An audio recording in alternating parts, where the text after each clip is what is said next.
Industries for another YouTube video and update on the comp car. It's been a little while and a lot of work has been done since we last covered it. So we're going to kind of briefly go over what we've done, why we did it. Okay, so we'll start up front.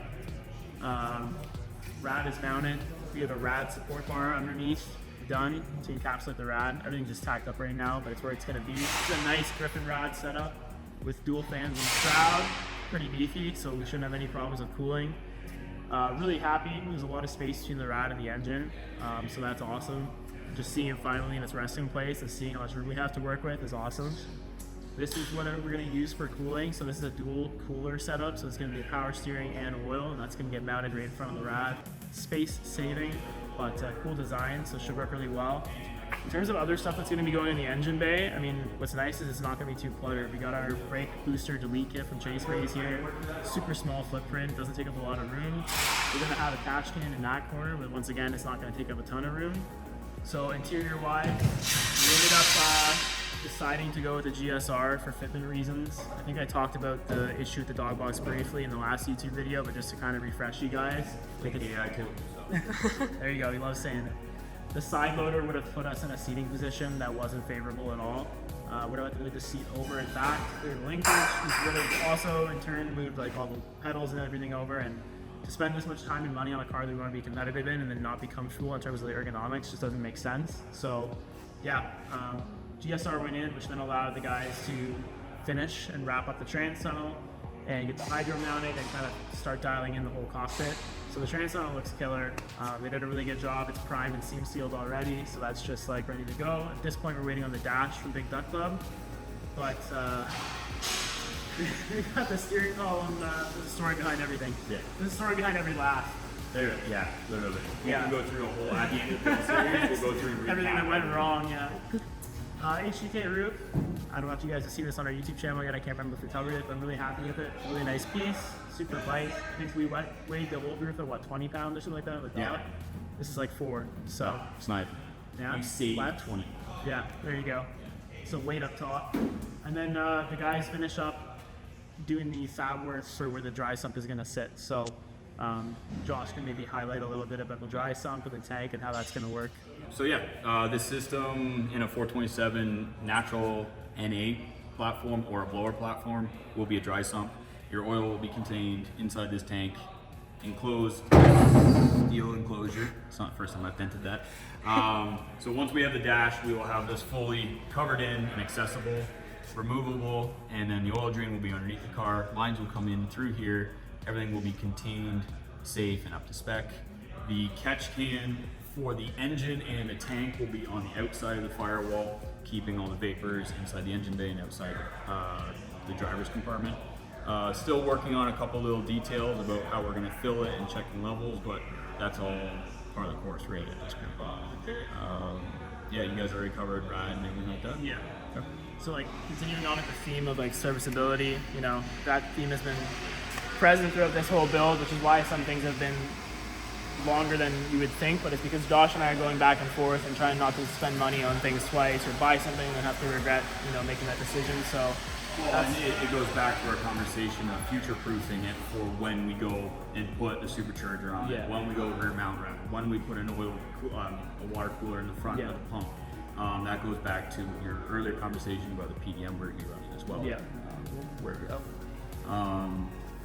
So yeah, there's still lots of things to figure out, where to put the wiring, where to put this at, but that is all coming. We are getting to the point in this project where all the details are starting to come. Yeah. And so yeah, the next thing is we're gonna try our best to bring the car to paint in a state where almost everything, including like plumbing and stuff, has been mocked up, so that when it comes back freshly painted, we're mitigating the risk of having to drill fresh holes, like through fresh oil.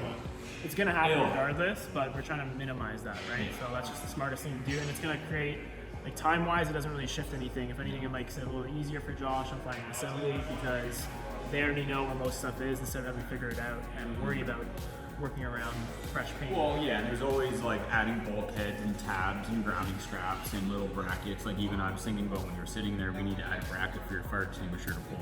Yeah. Just simple stuff like that where it's painted and you go, oh crap, that's not done yet. Yeah, especially avoiding a situation where you gotta grind and weld something too, right? Drilling a hole is one thing, but then grinding and welding is just another one. So. Then I get weird. Yeah. We try to plan everything we can for it. But what Liam has in his hand right now is the hardwire, we call him the big boy PDM. But that is essentially the brain of his car. And that will allow us enough growth in space and room for extra components we add in later when we call this car version 2. Right? Yet again, talking about doing everything once, this is a big ticket item. Yeah, it hurts the wallet, but it's the last one you'll ever buy. And we've learned, we have a guy in FD running one of Hardwire's PDMs for a whole season now. We've had nothing but good luck with it, so we will be continuing to use their brand moving forward. And then we just gotta find a home for that. Yeah, so this is a big unit, like Josh said, but what's nice is it's an actually aluminum casing. It dissipates heat. It's ribbed to do that. Some of them come with plastic ones, and I guess you've learned over the years that some plastic ones, depending on where you mount them, they can have some heat issues. So hopefully this is the solution to that. It's probably going to be behind my back seat, but the boys are going to figure out the best place for that. We want it to where the most draw is in the car, and obviously with multiple fuel pumps and the battery in the rear, that's where the most draw will be for now, at least until it's supercharged. But yeah, things are really wrapping up, and it's starting to look like a cockpit, and we're getting really close to getting ready to send this thing to paint. So I mean, we got a Lexan window in the rear that it's prefab, so just saves a little bit of time. It looks like it's gonna be a pretty good fit. Probably minimal trimming, but we'll find out. So yeah, like all that aesthetic stuff is dialed. We have some Lexan windows for the sides as well. We got some Kansai wheels. We'll probably highlight those in the next video. Brake system is sorted out, so it's really just kind of coming down to like little stuff now. Driver's like gas pedal, we got to figure out what we're gonna do for that. Rear sway bar still needs to be worked out. In the front, we got an M3 sway bar now, which is bolt on for the most part. Worked with our Minor FDF tweaks, kit. but yes. Yeah, so Minor tweaks to make it adjustable, right?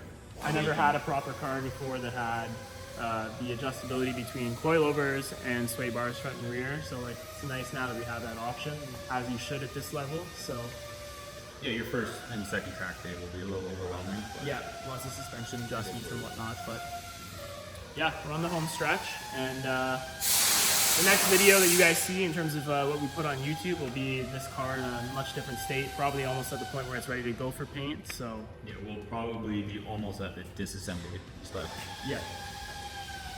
So yeah, the boys are jamming and moving, and we're almost there. So I'm excited. Last 10% of the project takes Yeah. 90% of the time. Yeah, exactly. Because from here to the next video, not much is going to change, Yeah. but a lot will change. Yeah. Right, a lot of like, cause now it's the little stuff that will take 8 hours in a section this big Yeah. to work on all day. But depending on how the camera is pointed, you won't even see that work. Yeah. Right. Yeah, there's so much that goes into this, like we've said multiple times now throughout these videos. There's so much that goes on behind the scenes that most people will never see, but I know it's there, Josh knows it's there, and more importantly than that, it serves a purpose. So every little detail is thought out, and